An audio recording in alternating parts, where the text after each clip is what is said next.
As I discussed in my previous video about Scratch basics, and now I'll tell about characters known as sprite. In Scratch, there are many sprites in Scratch, including animals, sports, car, anything you name it.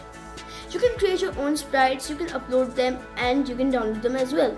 You can give them voice, you can move them left, right, up, down, and the best thing, you can make them move on your own command of choice. You can see the Scratch library where you can choose the object and sprites. We can color the sprite, we can make the sprite look really cool with our creativity.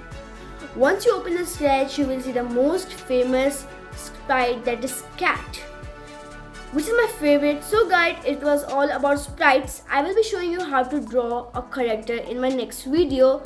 And yes, do make sure to tell me in the comments which is your favorite sprites. See ya.